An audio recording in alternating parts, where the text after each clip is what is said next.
ஆண்டவருக்குள் பிரியமான சகோதர சகோதரிகளே, இந்த இரவு நேரத்தில் ஆண்டவரை மகிமைப்படுத்த வந்திருக்கிற உங்கள் எல்லோரையும் ஆண்டவருடைய பெயராலே உயிர்ப்பு பெருவிழாவின் வாழ்த்துக்களை இங்கு கூடி நிற்கிற அருட்தந்தையர்கள் அருட்சகோதரர்கள் சார்பாக மகிழ்ச்சியுடன் தெரிவித்துக் கொள்கிறோம். Happy Easter. கரம் தட்டி கடவுளுக்கு வாழ்த்து சொல்லிடுவோம். அப்புறம் பக்கத்தில் உட்காந்துருக்கிறவங்களுக்கு கையை கொடுத்து ஹாப்பி ஈஸ்டர் சொல்லிடுங்க. ஆமாம், அதுக்கப்புறம் நீங்கள் கேக்கை பார்த்தோன்னையும் பக்கத்தில் இருக்கிறவங்கள பார்க்க மாட்டீங்க. கேக்கு தான் தெரியுமே ஒழிய மனுஷங்க மூஞ்சி தெரியாமல் போயிடுது. ஆண்டவரோடு இருக்கிறவங்களாம் சேர்ந்து சொல்லுங்கள், ஹல்லேலூயா. உயிர்த்த இயேசுவோடு இருக்கிற பிள்ளைகள் சொல்லுங்கள், ஹல்லேலூயா. நான் இன்னும் உயிர்க்கவே இல்லை சாமி, செத்து போய் தான் கிடக்கிறேன், ஹல்லேலூயா. பரவாயில்லையே, எல்லாரும் உயிர்த்த மாதிரி தெரியுதே. அன்பு பிள்ளைகளே, இந்த இரவு நேரத்தில் ஒரு மகிழ்ச்சியான நாள். மீட்பினுடைய திட்டத்தில் கடவுள் கொடுத்த மிக ஒரு அற்புதமான நாள் இந்த ஈஸ்டர் பெருவிழா. கிறிஸ்தவர்களுக்கு என்னென்ன பண்டிகை இருக்குன்னு தெரியுமா? கிறிஸ்மஸ், நியூ இயர், அப்புறம் வேறு என்ன? ஈஸ்டர். இதில் மூணில் எது பெரிய விழா?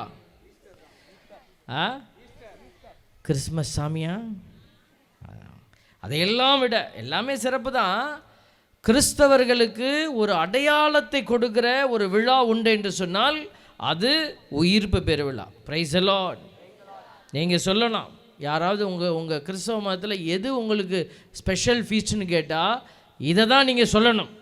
Praise the Lord. ஆமாம், அதனால தான் ஆண்டவர் இன்றைக்கி உங்களை எல்லாரையும் சாட்சியாக இந்த இடத்துக்கு கூட்டிகிட்டு வந்திருக்கிறாரு. இந்த உயிர்ப்பு பெருவிழா இன்றைக்கி ஒரு கோலாகலமாக நம்முடைய பங்கில் எப்போதும் கொண்டாடப்படுவது. மேலே ஒரு பெரிய ட்ராமாவெலாம் நடக்குது இல்லையா? அதெல்லாம் நம்மளுக்கு ஒரு உணர்தலுக்காக எப்படி நடந்திருக்கும். அந்த நேரம் யாரும் மைக்கு கேமரா வச்சுக்கிட்டுலாம் அங்கே நிற்கலை. ஆண்டவர் உயிர்த்தெழும் பொழுது எப்படி தான் வந்திருப்பாரா அப்படிலாம் தெரியாது.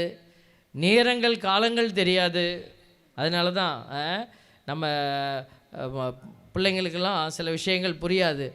12 மணிக்கு கரெக்டாக அவர் உயிருக்கு பாரு அப்படின்னு சொல்லி எங்கள் பாட்டு கிளாஸு கலைமான் கலைமான் எத்தனை கலைமானை தான் கூப்பிட போகிறாங்களோன்னு நானும் பொறுத்து பார்த்தேன். ஒரு 3 ஸ்டான்ஸாக போச்சு. அப்புறம் திருப்பியும் பாட்டுக்காரருக்கு ஒன்று ஓடலை. கலைமான் திருப்பியும் கலைமான். அப்புறம் கடவுள் போயிடுவார், கலைமான் தான் நிற்கும். Praise the Lord. எல்லாம் முறைக்கிறாங்க, என்ன நம்மளை வச்சு வாடுறாரு பற்றியா? என் பிள்ளைகளை தான் நான் உங்களுத்துக்க முடியும். அதனால் அந்த இதில் இது நம்ம என்னது கேண்டிலில் பாஸ்கா மெழுகு தெரியல சாமியார் எழுதும் போது என்ன எழுதினார்? காலங்கள் காலங்கள் அவருடையன, யுகங்கள் அவருடையன.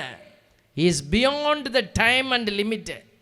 அதனால் நம்ம சொல்லக்கூடாது, சாமி 12 மணிக்கு மேலே தான் நீ வெளியில் வரணும். நம்ம சொல்லக்கூடாது. He is beyond time. அதனால் நேரங்களை கடந்து வழிபாட்டுக்குள்ளே நம்ம செய்யும்போது அவர் எல்லா நேரத்திலும் உயிர்த்த தேவனாக நம்ம மத்தியில் இருக்கிறார், உங்கள் மத்தியில் இருக்கிறார். Praise the Lord. அவர் உங்கள் பக்கத்தில் உட்கார்ந்துருக்கிறார். கொஞ்சம் பேர் பார்க்குறாங்க, அடையா ஓட்டுக்கார் தான் சாமி உட்கார்ந்துருக்கார். ஆமாம், உங்கள் மத்தியில் அறியாதபடி உட்கார்ந்துருக்கார். இந்த ஃபீனிக்ஸ் பறவை ஒன்று கேள்விப்பட்டிருக்கீங்களா? ஃபீனிக்ஸ் பறவை கேள்விப்பட்டிருக்கீங்களா? கொக்கு கேள்விப்பட்டிருப்போம், மயில் கேள்விப்பட்டிருப்போம். ஃபீனிக்ஸ் பறவை அது கிரேக்க மித்தாலஜியில் இருக்கிற ஒரு மித்தாலஜினா ஒரு இல்லாத ஒரு விஷயத்தை வச்சு ஒரு உண்மையை சொல்கிறது, ஒரு கருத்தை வலியுறுத்துறது. அதுக்கு பேர் தான் மித்தாலஜி. அப்போ பாருங்கள், அந்த அவங்களுடைய அந்த கற்பனை ஒரு பாடத்தில் வரக்கூடிய ஒரு கதாபாத்திரம் இந்த ஃபீனிக்ஸ் பறவை. அந்த கிரேக்க, ரோமை, எஜிப்சியன் இவங்களுடைய அந்த உலகத்துக்குள்ளே இருக்கிற ஒரு அடையாள பறவை தான் இந்த ஃபீனிக்ஸ் பறவை. அந்த ஃபீனிக்ஸ் பறவையை பற்றி கதையெல்லாம் கேட்டிருப்பீங்க. அது என்ன செய்யுமா, 1000 ஆண்டுகள் மேலே வாழுமா. அதுக்கு இறப்புங்கிறதே கிடையாது. அப்படியே அது இறக்க போகிற நேரத்தில் அது என்ன செய்யுமா, போய் ஒரு பெரிய நல்ல கூடு, உயர்ந்த இடத்துல ஒரு நல்ல கூடு கட்டி அந்த கூட்டில் உட்காந்து அதுவே தீ வச்சுக்குமா. அது நெருப்பு வச்சு கொள்ளுமா.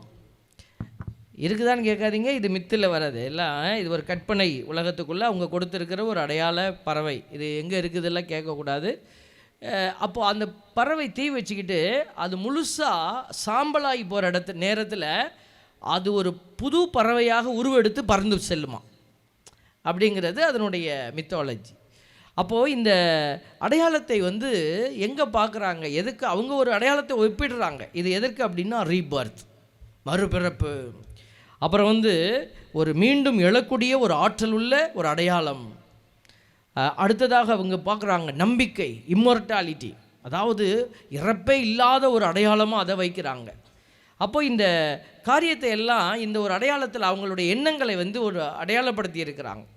ஒரு கிரேக்க மித்தாலஜி, கிரீஸ், எகிப்து, எகிப்தியர்கள், அப்புறம் ரோமியர்கள், அவங்களுடைய மத்தியில் இருந்த ஒரு உணர்வு என்ன அப்படின்னா, நம்மளுடைய உயிர் என்பது ஒரு அழியாத ஒரு ஆற்றல் உள்ளது அப்படிங்கிறத அவங்க இப்படி அடையாளப்படுத்தி இருக்கிறாங்க. அப்போ அவங்களுக்கு இயேசுவை பற்றியெல்லாம் தெரியாது. இது அதுக்கு முன்னாடியே இருக்கிற கதை, இயேசுவுக்கு முன்னாடியிலேருந்து இருக்கிற கதை. அப்போது இதையெல்லாம் உண்மையாக்க வந்த ஒரு அற்புதமான ஒரு உண்மையின் அடையாளம்தான் நம் ஆண்டவராகிய இயேசு கிறிஸ்து. Praise the Lord. இதை நீங்கள் கற்பனையில் அவங்க வச்சுருந்தாங்க, அவங்க எண்ணங்களுக்குள்ளே எப்படியோ வந்துருச்சு. இது எப்படி வந்தது தெரியல. அவங்கள் உணர்ந்தார்கள் நம்முடைய வாழ்க்கை அழியாதது, அது அழிக்க முடியாது. சாலமோனின் ஞான நூலில் சொல்லப்பட்டிருக்கிறது, கடவுள் மனிதர்களை அழியாமைக்கென்று படைத்தார். நம்ம அழிவே கிடையாது பிள்ளைகளை. நீங்கள் சொல்லலாம், ஐயோ நேற்று தான் ஒருத்தர் செத்து போனார் பார்த்தேன் சாமி, அப்போ அழியாமைன்னு சொல்கிறீங்களே. இந்த அழியாமை என்பது நம்மளுடைய உள்ளே இருக்கிற ஆத்துமாவினுடைய அழியாமையை சொல்லுகிறோம், உடலை அல்ல. அதனால தான் இந்த ஆண்டவராகிய இயேசு கிறிஸ்து இன்றைக்கு அழியாமையின் அடையாளமாக இந்த உயிர்ப்பில் நமக்காக காட்சி தருகிறார். அழியாமையின் அடையாளம். இந்த உயிர்த்தெழுதல் இல்லை, உண்டு அப்படிங்கிற கருத்து யூதர்கள் மத்தியில் இருந்தது. யூதர்கள் ரெண்டாக பிரிஞ்சிருந்தாங்க. எப்படி பிரிஞ்சிருந்தாங்க? உயிர்த்தெழுதல் உண்டுன்னு ஒரு குரூப், இல்லைன்னு ஒரு குரூப். பைபிளில் இருக்குது. மத்தேயு 22, 23, 24 பார்க்குறோம். உயிர்த்தெழுதல் இல்லை என்னும் கருத்துடைய சதுசேயர் இயேசுவை அணுகி, பரிசேயர் நம்பினாங்க உயிர்த்தெழுதல் உண்டுன்னு, உயிர்த்தெழுதல் இல்லைன்னு சதுசேயர் நினச்சிக்கிட்டு இருந்தாங்க. அப்போ அவங்களுக்குள்ளேயே ஒரு பிளவு இருந்தது பார்த்தீங்களா. அதில் வந்து ஒரு கதை ஒன்று சொல்லுவாங்க. அப்போ இயேசு அதுக்கு விளக்கம் சொல்லுவார். அன்னைக்கு கேட்குறாங்க, போதகரே, அவங்க வந்து போதகர்கிட்ட இயேசுக்கிட்ட கேட்குறாங்க, போதகரே, ஒருவர் மகப்பேரின்றி இறந்து போனால், ஒருத்தர் கல்யாணம் பண்ணிக்கிட்டாங்க, கணவன் மனைவி, அந்த கணவன் இறந்துட்டான், மனைவி கல்யாணம் பண்ணல, குழந்தை இல்லை. உடனே யூத முறைப்படி குழந்தை இல்லாமல் சாகக்கூடாது. அவங்க உடனே அடுத்த கொழுந்தனார் கல்யாணம் பண்ணிப்பார். அப்புறம் அவரும் இறந்து போயிட்டார். அப்புறம் அவருடைய தம்பி கல்யாணம் பண்ணிக்கிட்டார். இப்படி 7 பேர் கல்யாணம் பண்ணிக்கிட்டாங்க. கதை புரியுதா? பைபிளில் இருக்குது. புருஷன் கல்யாணம் பண்ணி இறந்துட்டார், குழந்தை இல்லை. அதனால் கொழுந்தனார் கல்யாணம் பண்ணிக்கிட்டார், அவர் குழந்தை இல்லை, அவர் இறந்துட்டார். அடுத்து தம்பி குழந்தை கல்யாணம் பண்ணி, இப்படி 7 பேர் கல்யாணம் பண்ணாங்க. இப்போது இந்த 7 பேரில் இவள் யாருக்கு மனைவியாக இருப்பாள்? என்ன சொன்னார் இயேசு? பார்த்தீங்களா? இந்த உலகத்தில் என்ன இல்லை, அந்த உலகத்தில், இந்த உலகத்தில் தான் இந்த கல்யாணம்லாம். அந்த உலகத்தில் கொள்வதும் இல்லை, கொடுப்பதும் இல்லை. அங்கே நீங்கள் வித்தியாசமாக இருக்க போகிறீங்க அப்படி சொன்னார். Praise the Lord. இப்போ சந்தோஷமாக இருக்கா கொஞ்சம் பேத்துக்கு?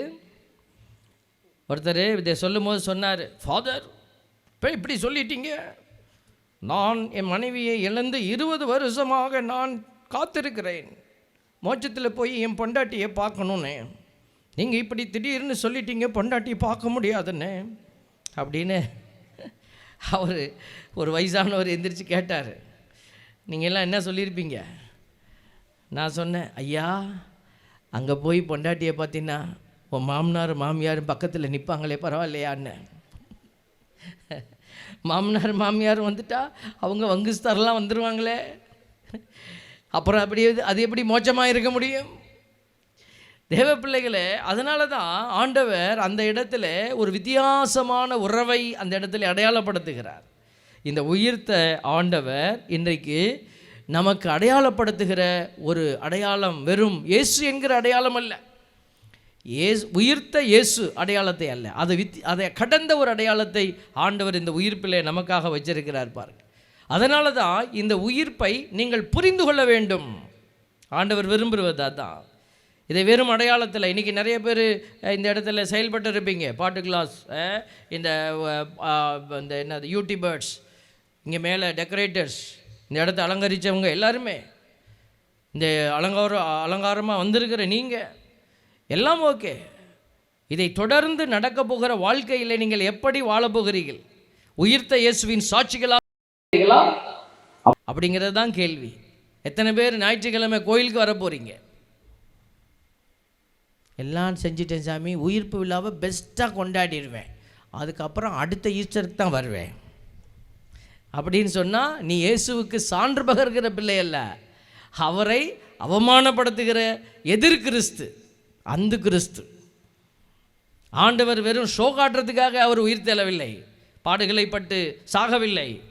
அவர் அந்த சாவுக்குள்ளேயும் அவருடைய பாடுகளுக்குள்ளேயும் அவருடைய உயிர்ப்புக்குள்ளேயும் மிகப்பெரிய அந்த மீட்பின் மறை உண்மையை ஒளிச்சு வச்சுட்டு போயிருக்கிறார். இதை உணர்ந்து கொள்ளுகிறவன் ஞானி, இதை உணர்ந்து கொள்ளுகிறவன் தான் விசுவாசி, இதை உணர்ந்து கொள்ளுகிறவன் தான் ஞானத்தோடு இருக்கிற பிள்ளை. ஆண்டவர் சொல்கிறார் சாலமணி ஞான நூலில், 7:28 சொல்கிறாரு, ஞானத்தோடு வாழ்கின்றவர்கள் மீது அன்பு செலுத்துவது போல வேறு எதன் மீதும் கடவுள் அதிகம் அன்பு செலுத்துவதில்லையாம். இப்போ கடவுள் உங்களை அன்பு செலுத்தணும்னா நீங்களும் நான் என்ன செய்யணும்? ஞானத்தோடு வாழணும். அந்த ஞானத்தினுடைய அடிப்படை எங்கே இருக்குதுன்னாக்க இந்த இடத்துல இருக்கிறது. உயிர்த்த இயேசுவை புரிந்து கொள்வது, அவரை வெளிப்படுத்துவது. பாருங்கள், நம்மளுடைய அந்த நம்பிக்கை அறிக்கையில் இது வருது. பரலோகத்தையும் பூலோகத்தையும் படைத்த எல்லாமல்ல பிதாவாகிய சர்வீஸ்னை விசுவசிக்கிறேன். இந்த ஜெபம் சொல்கிறோமா? ஞாபகம் இருக்கா? சொல்லுவீங்களா? நான் நிறைய பேர் இந்த மாலை போட வருவாங்க இந்த தவ காலத்துலலாம். நான் அப்போ தான் கேட்பேன், இந்த பரலோகத்தையும் பூலோகத்தையும் சொல்லியிருப்பா அப்படின்வேன். நம்பிக்கை அறிக்கையை சொல்லிடு, நான் போட்டு விட்டுருவேன்வேன். நம்பிக்கை அறிக்கை, பரலோகத்தில் இருக்கிற எங்கள் பிதாவே உடைய நாமம் வச்சுக்கு. நம்பிக்கை அறிக்கை தெரியல, நீ என்னத்த நம்பிக்கையோடு போய் மாலையை போட்டு அதுக்கு போய் நீ 40 நாள் போய் புத்தகத்தை எடுத்து சின்ன குறிப்பிட வாங்கி நம்பிக்கை அறிக்கை படி. எந்த நம்பிக்கையில் நீ கிறிஸ்தவனாக இருக்கிறீங்க? நம்பிக்கை அறிக்கை தெரியாது, ஜெபமாலை தெரியலனா கூட பரவாயில்ல, நம்பிக்கை அறிக்கை தெரியாமல் ஒரு கத்தோலிக்க கிறிஸ்தவனாக இருக்கக்கூடாது, இருக்க முடியாது. அந்த நம்பிக்கை அறிக்கையில் வரக்கூடிய ஒரு வார்த்தை பாருங்கள், அவர் பாதாளங்களுக்குள் இறங்கி 3ஆம் நாள் என்ன செய்தார்? சொல்லுங்க. இப்போ இவ்வளோ பேர் இருக்கிறீங்க, சொல்ல மாட்டேங்கிறீங்க. 3ஆம் நாள் உயிர் தெழுந்தால், he descended into hell, on the third day he rose again. 3ஆவது நாள் உயிர் தெழுந்தார். நான் ஒரு மாதிரி சென்னையிலேருந்து வந்துட்டு இருந்தேன். அப்போ ஒரு பையன் பக்கத்தில் வந்து உட்கார்ந்தார், ஒரு வாலிப பையன். அதை பார்த்துட்டு இப்படி சிரிச்சார். ஏஸ்பா நல்லா இருக்கீங்களா? அப்புறம் சார் நீங்கள் எங்கே போகிறீங்க? நான் திருச்சிக்கு போகிறேன். ஓ, நானும் திருச்சி தான். திருச்சியில் எங்கே இருக்கீங்க அப்படின்னு அப்படியே எல்லாம் நரேட் பண்ணார். அப்படி சொல்லிக்கிட்டே வந்தார். அப்போ கேட்டார், நீங்கள் என்ன ஒர்க் பண்ணுறீங்க அப்படின்னார். நான் என்ன அந்த உண்டியலை காட்டி கொஞ்சம் கொஞ்சம் வசூல் பண்ணிகிட்ருக்கேன், அவ்வளோதான். அப்படி சொல்லலை, ஃபாதராக இருக்கிறேன் அப்படி சொன்னேன். ஃபாதராக இருக்கிறேன் அப்படின்னோடனே அவர் உடனே, ஐயோ ஃபாதரா, வணக்கம் ஃபாதர், நான் கிறிஸ்தவ ஸ்கூலில் தான் படித்தேன் அப்படின்லாம் சொல்லி அவருடைய ஆனந்தத்தை வெளிப்படுத்தினார். பைபிள்லேருந்து நிறைய கேள்வி கேட்டார். பைபிள் நிறைய தெரிஞ்சு வச்சுருந்தார். உண்மையாலுமே எனக்கு ஆச்சரியமாக இருந்துச்சு. எல்லாத்தையும் கேட்டுட்டு கடைசியில் சொன்னார், ஒன்று தான் ஃபாதர், எனக்கு ரொம்ப கஷ்டமாக இருக்குது, புரிஞ்சிக்க முடியல, அது ஏற்றுக்கவும் முடியல ஃபாதர். என்ன அப்படின்ன. கடைசியில் இயேசு வந்து செத்து போனார்னு சொன்னீங்களே ஃபாதர், அதுதான் ஃபாதர் கஷ்டமாக இருக்குது அப்படின்னார். அது சொன்னேன், இயேசு இறந்த வரைக்கும் உனக்கு தெரியும், அதனால தான் நீ அங்கிட்டு இருக்க தம்பி. என் இயேசு இறந்து 3ஆம் நாள் உயிர் தெழுந்தார், அதை நான் நம்புகிறேன், ஆகவே தான் நான் இங்கே இருக்கிறேன் அப்படி சொன்னேன். Praise the Lord. நம் இயேசு ரொம்ப நல்லவர், எல்லாருக்கும் தன்னை வெளிப்படுத்துகிறார், அந்த பிள்ளைக்கும் வெளிப்படுத்துகிறார். ஆனால் இன்னும் அந்த பிள்ளையால் புரிஞ்சு கொள்ள முடியல. இங்கே இருக்கிற உங்களுக்கு புரிஞ்சு கொள்ள முடிகிறதா? அவர் கிறிஸ்தவர் அல்லாதவருக்கு இவ்வளோ புரிஞ்சிருக்கிறது. இது கூட புரியாதவர்களாக நம்ம இந்த இடத்துல இருக்கக்கூடாது. அதனால தான் ஆண்டவர் உங்களுக்கு இதை வெளிப்படுத்துகிறார். Praise the Lord. நம் இயேசு நல்லவர், ஒருபோதும் கைவிடார், ஒரு நாளும் விலகிடார். சொல்லுங்க பாப்போம். நம் இயேசு, நெஞ்சில் அடிச்சு சொல்லுங்க, நம் இயேசு நல்லவர், ஒருபோதும் கைவிடார், ஒரு நாளும் விலகிடார். என்ன செய்யணும் அப்போ? ஒன்று சேர்ந்து நாம் தூங்குவோம், கொரட்டை விடுவோம், போகும்போது பொறி வாங்கிட்டு போவோம். ஒன்று சேர்ந்து நாம் துதிப்போம், சாத்தானை மிதிப்போம், தேசத்தை சுதந்தரிப்போம். தேசத்தை சுதந்திரிக்கிறது இருக்கட்டும், முதல்ல உன் குடும்பத்தை சுதந்திரிக்கணும், ஜெயிக்க வைக்கணும். குடும்பத்தை ஜெயிக்க வைக்கிறதுக்கு முன்னாடி நம்மளை ஜெயிக்க வச்சுக்கணும்ல. நான் தோத்துட்டேன்னா குடும்பத்தில் யார் நான் போய் எப்படி ஜெயிக்க வைக்க முடியும்?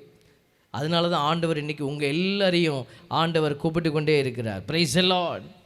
ஆண்டவர் இருகரம் விரிச்சு நம்மளை கூப்பிட்றார். என்னை புரிந்துகொள், ஆண்டவர் யார் என்று அறிந்துகொள் பிள்ளையே. இது வரைக்கும் தெரியலன்னா பரவாயில்ல, இந்த பிரசங்கத்தை கேட்டுட்டு இன்றைக்கி இரவுக்கு போய் நீங்கள் ஒரு முடிவோடு போங்க. இந்த ஆண்டவர் யாருன்னு தெரியாது, இந்த பைபிள் நான் படித்ததில்லை. Take decision. இன்றைக்கி ஒரு முடிவெடுங்க. ஆண்டவர் முடிவெடுத்துட்டார், கடவுள் முடிவெடுத்தார். நான் என் மகனை அனுப்புவேன், அவரை அழித்து ஒழிப்பேன், அவரை அடித்து நொறுக்குவேன், எல்லாத்தையும் திட்டமிட்டு செயல்படுத்தினார். இன்றைக்கி நீங்கள் உங்கள் வாழ்க்கையினுடைய திட்டத்தை நீங்கள் முடிவு செய்யாமல் போனால் இந்த உயிர்ப்பு உங்களுக்கு பலன் கொடுக்க முடியாது. அதனால தான் ஆண்டவர் 2வது வாசகத்தில் நமக்கு அழகாக சொல்கிறார், திருமுழுக்கினால் கிறிஸ்து இயேசுவோடு இணைந்திருக்கும் நாம். திருமுழுக்கு வாங்கிட்டோம், ஆனால் இணைந்திருக்கிறோமா? எதை செய்யணும் பாருங்க, அவருடைய சாவிலும் அவரோடு இணைந்திருக்கிறோம் என்பது உங்களுக்கு தெரியாதா? பவுலடியார் கேட்குறார், சாவில் இணைந்திருக்கிறோம். சும்மா பெருமையில் இல்லை, சும்மா போய் நான் ஒரு கிறிஸ்தவன் அப்படின்னு இப்படி தோளில் துண்டை போட்டுட்டு அப்படியே சுற்றி வரதில்லை இல்லை, வீடு பூரா சாமி படத்தை வச்சுக்கிட்டு வாழ்கிறதில்ல இல்லை, ஆண்டவரோடு சாவில் இணைந்திருக்க வேண்டும். அதைத்தான் சொல்கிறாரு, இறந்த கிறிஸ்துவை மாட்சிமிகு தந்தை உயிர்த்தெழச் செய்தார், அவ்வாறு நாமும் புதுவாழ்வு பெற்றவர்களாய் வாழும்படி திருமுழுக்கின் வழியாய் அவரோடு அடக்கம் செய்யப்பட்டோம்.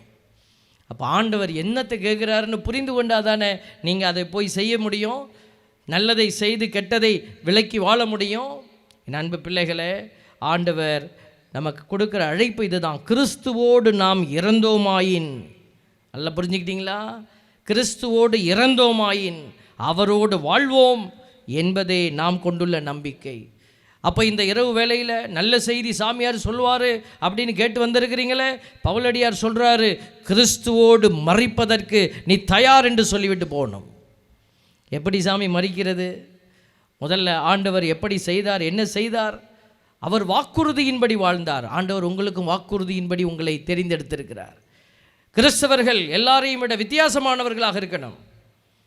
பாருங்கள், கிறிஸ்தவ ஒழுங்குமுறையே வித்தியாசமானது.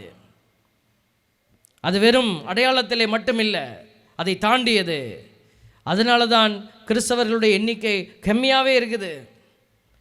ஆண்டவருடைய வார்த்தை சொல்லுது பாருங்கள், திருத்துதர் பணி 13:23 தாம் அளித்த வாக்குறுதியின்படி கடவுள் அவருடைய வழிமரபிலிருந்து இஸ்ரேலிற்கு இயேசு என்னும் மீட்பரை தோன்றச் செய்தார். பார்த்தீங்களா? நீரே என் மகன், இன்று நான் உம்மை இன்றெடுத்தேன் என்று எழுதப்பட்டுள்ளது. எனவே சகோதரரே, இது உங்களுக்கு தெரிந்திருக்கட்டும், இவர் வழியாகவே உங்களுக்கு பாவ மன்னிப்பு உண்டு என அறிவிக்கப்படுகிறது. அதனால தான் அவர் வழியாகத்தான் உனக்கு மன்னிப்பு, அவர் வழியாகத்தான் மீட்பு. 13:39 சொல்லுது, ஆனால் நம்பிக்கை கொள்ளும் அனைவரும் இவர் வழியாக விடுவிக்கப்படுகின்றனர். மோசேயின் திருச்சட்டத்தால் உங்களை எந்த பாவத்திலிருந்து விடுவிக்க முடியாது. திருச்சட்டத்தை சார்ந்த பிள்ளைகளாய் மட்டும் நீங்கள் இருந்தீர்கள் என்று சொன்னால் உங்களை அது விடுவிக்க முடியாது. ஞாயிற்றுக்கிழமை கோயிலுக்கு போய் நான் உட்காந்துட்டு வருவேன், ஈஸ்டர் பூசை நைட்டு பூசை போய் பார்த்துட்டு வந்துடுவேன். தேவ பிள்ளைகளே, இது சட்டம் சார்ந்த செயல். ஆண்டவர் கேட்பது சட்டத்தை கடந்த செயல். ஆண்டவருக்காக போய் சாவது என்பது அன்பினாலே செய்யப்படுகிற அடையாள செயல். திருத்தூதர்கள் அப்படித்தான் இருந்தாங்க. இயேசுவினுடைய உயிர்ப்பை அவங்களால ஏற்றுக்கொள்ள முடியல பிள்ளைகளே. இயேசுவினுடைய உயிர்ப்பை அவர்களால் உணரவும் முடியல, கூடவே இருந்தாங்க. ஆனால் அவர்கள் மீது தூய ஆவியானவர் பொழியப்பட்ட பொழுது, பெந்தகோஸ்து நாளின் பொழுது அவர்கள் கண்கள் திறக்கப்பட்டது. அவர்களுடைய வாழ்வு, அந்த நோக்கம் அவர்களுக்கு புரிந்து கொள்ள முடிந்தது. உடனே என்ன செய்தார்கள்? அடைக்கப்பட்டு கிடந்த பயந்து போன அந்த மனதையெல்லாம் அவர்கள் மாற்றி அடைத்து கிடந்த கதவுகளை திறந்துவிட்டு வெளியே வந்தார்கள். அவர்கள் ஒவ்வொரு பக்கமாக போனாங்க. எதை நோக்கி போனார்கள்? சாவை நோக்கி போனார்கள், இறப்பை நோக்கி போனார்கள். வாருங்கள் நாமும் போவோம், அவரோடு சாவோம் என்றவர்கள். என் அன்பு பிள்ளைகளே, கொஞ்சம் பேர் திட்டிகிட்டே இருப்பாங்க, நல்ல நாள் அதுவுமா இந்த ஆள் சாவு சாவுன்னே பேசிகிட்டு இருக்கிறான். அப்படி திட்டினவங்களாம் சொல்லுங்கள், பிரைஸ் தி லார்ட். வர்றா தேவ பிள்ளைகளே, ஆண்டவர் நமக்கு சாவை கொடுக்க அல்ல, இறப்பை கொடுக்க அல்ல, இந்த அடையாளம் சொல்லுகிற செய்தியை புரிந்து கொள்ள வேண்டும். இந்த இறப்பு சாவுங்கிற வார்த்தையினுடைய அடையாளம் என்ன தெரியுமா? நீங்கள் உங்களுக்காக வாழாமல் பிறருக்காக வாழ்வது. ஆண்டவருக்கு பாருங்கள், உயிர்த்த பிற்பாடு இயேசுவுக்கு முகம் இருந்ததா? இயேசுவுக்குன்னு ஒரு முகம் இருந்ததா அப்படின்னா இல்லை.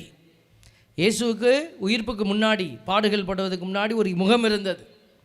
பாடுகள் பட்டு இறந்த பிறகு அந்த முகம் மாறியது. அங்கே தான் நிற்கிறாரு. மரியாவால் பார்க்க முடியல.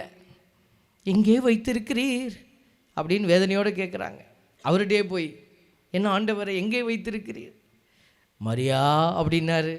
சத்தத்தை கேட்டோன்னே தான் அவங்களுக்கு எல்லாமே புரிஞ்சுது. வார்த்தை வந்தோடனையும் இதயத்தில் ஒரு சந்தோஷம். அப்பா, ஆண்டவருடைய குரல் மாதிரி கேட்குதே.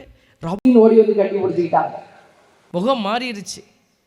இன்னொரு இடத்துல 2 பேர் எம்மாவுசுக்கு போயிட்டு இருக்கிறாங்க சீடர்கள்.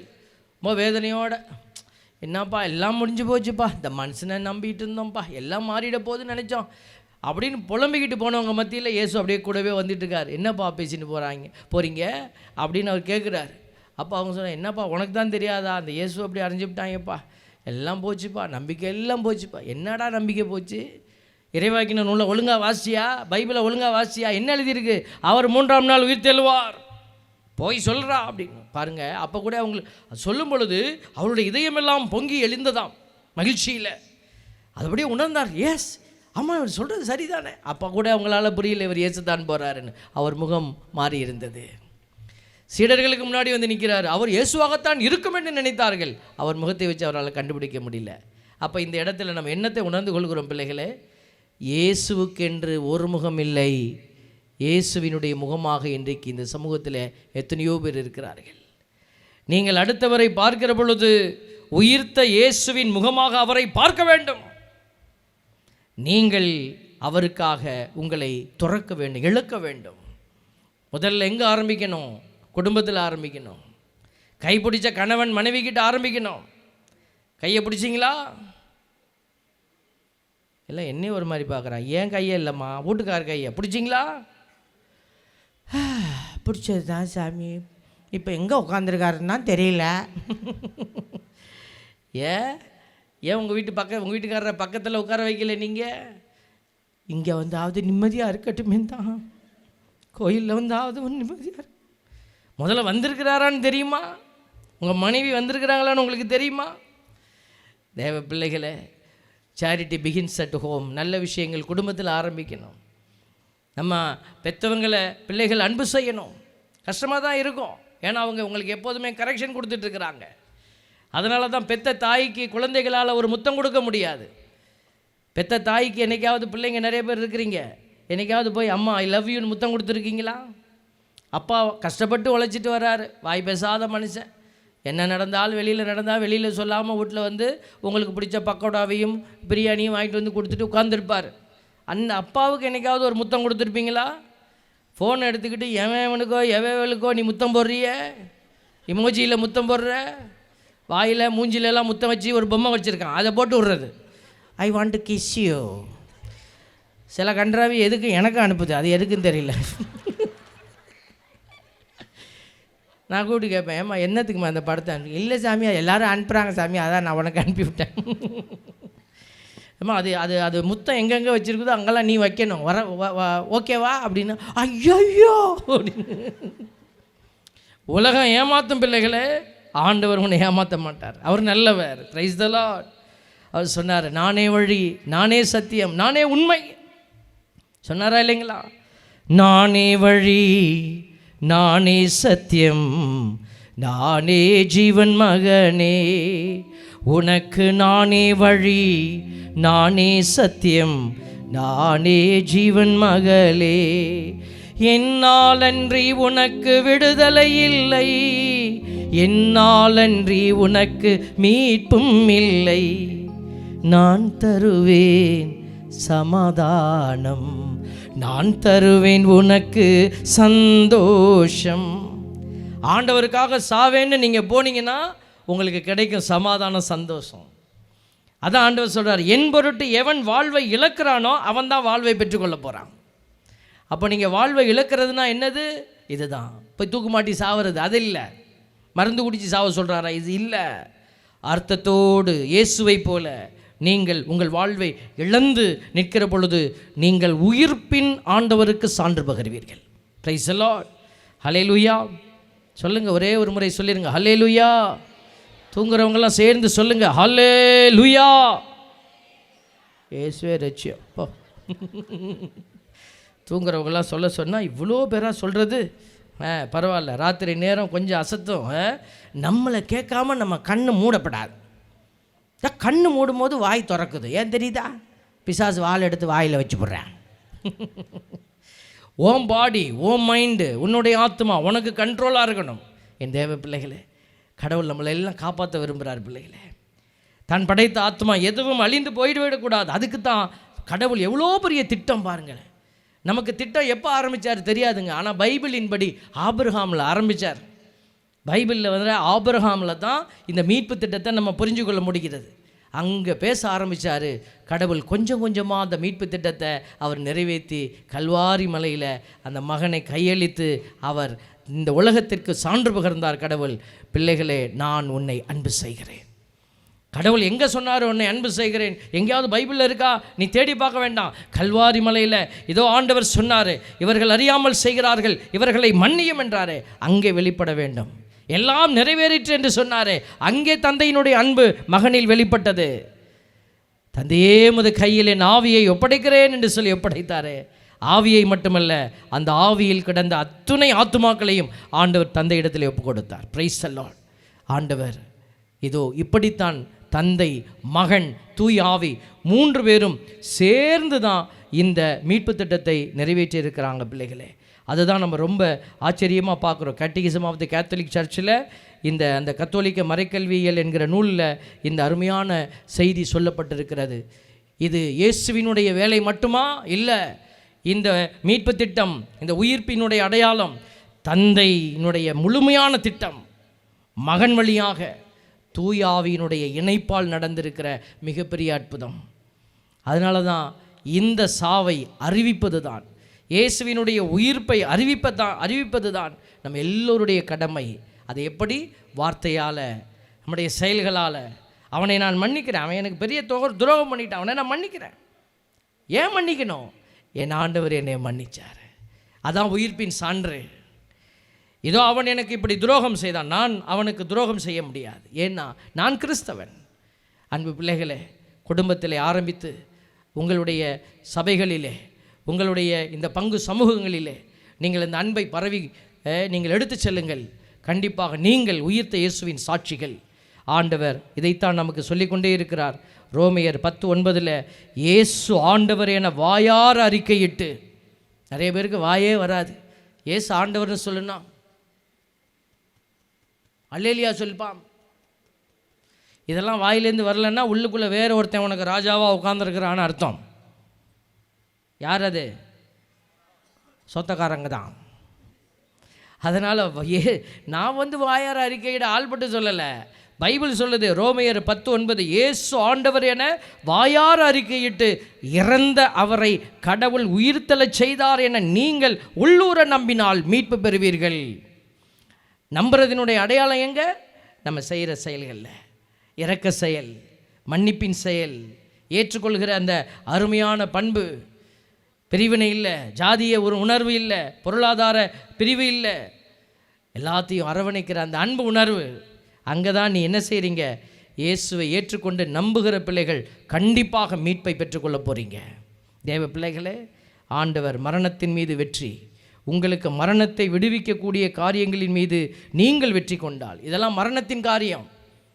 நீங்கள் பாவத்தினுடைய அடையாளத்தை எல்லாம் பிடித்து வைத்திருக்கிற காரியமெல்லாம் மரணத்தை உங்களுக்கு கொடுக்க போகிற காரியம். நீங்கள் அதையெல்லாம் தூக்கி எறியும் போது அங்கே நீங்கள் மரணத்தை வெற்றி கொள்கிறீர்கள். இயேசு வெற்றி கொண்டதைப் போல அப்பொழுது உங்களுக்கு உறுதியாக இருக்க போவது மீட்பு. அந்த மீட்பை எதிர்கொண்டு தான் நாம் பயணிக்கிறோம். அதைத்தான் இந்த இரவு வேளையிலே ஆண்டவர் உங்களுக்கு செய்தியாக கொடுக்கிறார். இதை உண்மையை உணர்ந்து ஆண்டவரோடு பயணிக்க வல்லமை கேட்டு தொடர்ந்து ஜெபிப்போம். ஆமென்.